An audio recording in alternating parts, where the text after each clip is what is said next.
ഓഹോ, അപ്പൊ ഇതാണ് പരിപാടി അല്ലേ? സ്വന്തമായിട്ട് ക്യാപ്ഷൻ എഴുതാൻ കഴിവില്ലാത്തതുകൊണ്ട് വല്ലവരും പറയുന്ന ക്യാപ്ഷൻ എഴുതി വിറ്റ് കാശാക്കാൻ ഞാൻ സമ്മതിക്കില്ല. എന്റെ ക്യാപ്ഷനാണ്, എനിക്ക് വേണം. എന്റെ പ്രോഡക്റ്റ് പരസ്യം ചെയ്യാൻ ഞാൻ ഇത് ആർക്കും കൊടുക്കില്ല. ഇത് എന്റെ ക്യാപ്ഷനാണ്, ഇത് ആർക്കും കൊടുക്കില്ല. ഇത് എനിക്ക് വേണം എന്റെ പ്രോഡക്റ്റിന് യൂസ് ചെയ്യാൻ. Wherever you go, I am there, GADHA jam. അയ്യേ, ഈ ക്യാപ്ഷൻ നിങ്ങളുടെ പ്രോഡക്റ്റിന് പറ്റില്ല. പറ്റില്ല? പറ്റില്ല. എന്റെ ജാം ആരും മാറ്റി തിന്നണ്ട, ഞാൻ തിന്നോളാം. എന്റെ ക്യാപ്ഷൻ ഞാൻ കൊടുക്കില്ല, തരില്ല, തരില്ല, തരില്ല, തരില്ല. ഹായ് ഫ്രണ്ട്സ്, എല്ലാവർക്കും ഗാഥ ക്രിയേഷൻസിലേക്ക് സ്വാഗതം. വീട്ടിലുണ്ടാക്കുന്ന വിഭവങ്ങൾക്ക് എപ്പോഴും ഒരു പ്രത്യേക തനിമയും രുചിയുമാണല്ലോ. പ്രിസർവേറ്റീവ്സും മായവും കലരാതെ വിശ്വസിച്ച് കഴിക്കാവുന്ന ഒരു വെറൈറ്റി ജാമിൻ്റെ റെസിപ്പിയാണ് നമ്മളിന്ന് പരിചയപ്പെടാൻ പോകുന്നത്. Mango passion fruit jam.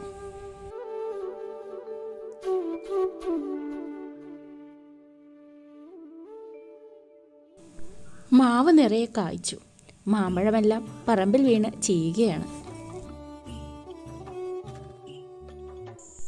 മാമ്പഴം എത്രയാണെന്ന് വെച്ചാണ് കഴിച്ചു തീർക്കുന്നത്. കുറച്ച് പുളിശ്ശേരിയൊക്കെ ഉണ്ടാക്കി, പിന്നെ അച്ചാറിടാം. അങ്ങനെ ഇരിക്കുമ്പോഴാണ് ഒരു ചിന്ത വന്നത്, നമുക്കൊരു ജാം ഉണ്ടാക്കിയാലോ എന്ന്.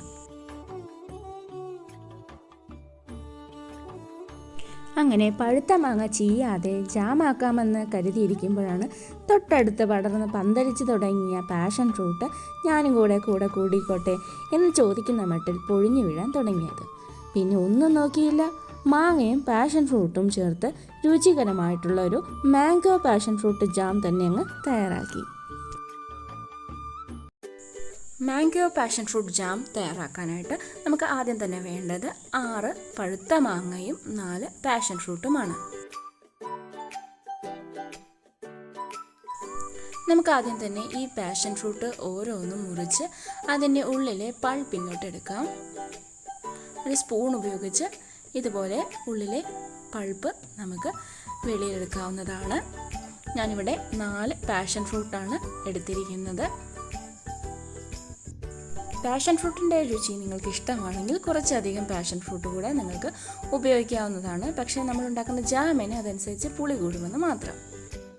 ഇനി നമുക്ക് ഈ പാഷൻ ഫ്രൂട്ട് പൾപ്പ് ഒന്ന് മിക്സിയിലിട്ട് അരച്ചെടുക്കാം. ഇനി മിക്സിയിലിട്ട് അടിച്ചെടുത്തിരിക്കുന്ന ഈ പാഷൻ ഫ്രൂട്ട് പൾപ്പ് നമുക്കൊരു അരിപ്പയിലിട്ട് ചെറുതായിട്ട് അരിച്ചെടുക്കാം. ഇതിൻ്റെ കുരുവെല്ലാം നമുക്ക് റിമൂവ് ചെയ്യാം.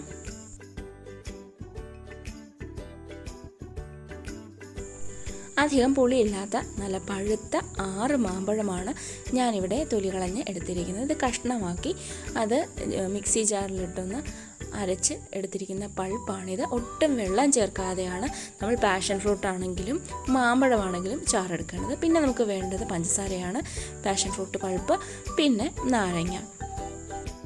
ഇനി അടുപ്പത്തൊരു ചീനച്ചട്ടിയോ കടായിയോ മീഡിയം ഫ്ലെയിമിൽ വെച്ച് ചൂടാകുമ്പോൾ അതിലേക്ക് ഇതുപോലെ മാംഗോ പൾപ്പ് ആദ്യമായിട്ട് നമുക്ക് ചേർത്ത് കൊടുക്കാം. ഇനി നമ്മൾ ഈ മാംഗോ പൾപ്പിലേക്ക് തന്നെ അരച്ച് വച്ചിരിക്കുന്ന പാഷൻ ഫ്രൂട്ട് പൾപ്പും കൂടെ ഒഴിച്ചു കൊടുക്കുകയാണ്. ഒട്ടും തന്നെ വെള്ളം ചേർക്കാതെയാണ് നമ്മൾ മാംഗോ പൾപ്പും പാഷൻ ഫ്രൂട്ട് പൾപ്പും തയ്യാറാക്കിയിരിക്കുന്നത്. ഇനി നമുക്ക് ഈ പൾപ്പ് നന്നായിട്ട് മിക്സ് ചെയ്ത് കൊടുക്കാം. നന്നായിട്ട് തിളവന്ന് തുടങ്ങിയിട്ടുണ്ട്. നിർത്താതെ തന്നെ കട്ട പിടിക്കാതെ നമുക്ക് ഈ ജാം മിശ്രിതം ഇളക്കേണ്ടതുണ്ട്. സ്വല്പം ഉപ്പ് ഞാനിതിലേക്ക് തൂവി കൊടുക്കുന്നുണ്ട്, വീഡിയോ കാണാമല്ലോ. നന്നായിട്ട് നിർത്താതെ ഇളക്കുക. ഞാനിപ്പോൾ ആദ്യം 1 കപ്പ് പഞ്ചസാരയാണ് ഇതിലേക്ക് ആഡ് ചെയ്തിരിക്കുന്നത്. മധുരം നോക്കിയിട്ട് നമുക്ക് ആ ഒരു പാകം നോക്കിയിട്ട് ബാക്കി ആവശ്യമായ പഞ്ചസാര പുറകെ ചേർത്ത് കൊടുക്കാവുന്നതാണ്.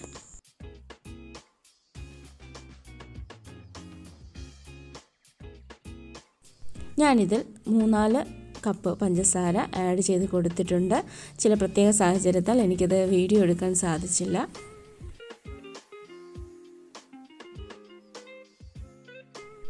ജാമിൻ്റെ കൂട്ട് ഒന്ന് കുറുകി വരുമ്പോഴത്തേക്കും നമുക്കിനി ഇതിൽ ചേർക്കേണ്ടത് 1/2 മുറി നാരങ്ങ പിഴിഞ്ഞെടുത്ത നാരങ്ങാനീര് ഈ കൂട്ടിലേക്കിട്ട് നന്നായിട്ടൊന്ന് ഇളക്കി കൊടുക്കാം. ജാം ഇപ്പോൾ പാകമായെന്ന് എനിക്ക് തോന്നി.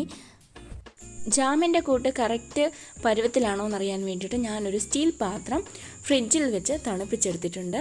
ഇതിലേക്ക് നമ്മൾ ഈ ജാമിൻ്റെ ഒരു തുള്ളി ഇതുപോലെ ഒഴിച്ചു കൊടുക്കുകയാണ്. ഇങ്ങനെ ചെയ്യുന്നത് ജാമിൻ്റെ കൂട്ട് പരുവമായോ എന്ന് ടെസ്റ്റ് ചെയ്യാൻ വേണ്ടിയിട്ടാണ്. ഇതിപ്പം പരുവായിട്ടില്ല, കാരണം നമുക്ക് കാണാൻ സാധിക്കും ജാം ഒലിച്ചിറങ്ങുന്ന പോലെ ഒരു ഫീൽ. അതുപോലെ ഇതിൻ്റെ മുകളിലൊരു പാട കെട്ടണം, അതിവിടെ കെട്ടിയിട്ടില്ല. അതുകൊണ്ട് ഞാൻ വീണ്ടും ജാമിൻ്റെ കൂട്ട് ഇതുപോലെ ഇളക്കാനായിട്ട് തുടങ്ങി. അപ്പോൾ ഈ വീഡിയോ അല്പം സ്പീഡിലാണ് ഞാൻ കാണിക്കുന്നത്, അപ്പോൾ അതൊക്കെയാണ് ഞാൻ ഇളക്കിക്കൊണ്ടിരിക്കുന്നത്. ഇപ്പോൾ ഇത് കണ്ടോ, നമ്മുടെ ജാമിൻ്റെ കൂട്ട് നല്ല പരുവമായിട്ടുണ്ട്.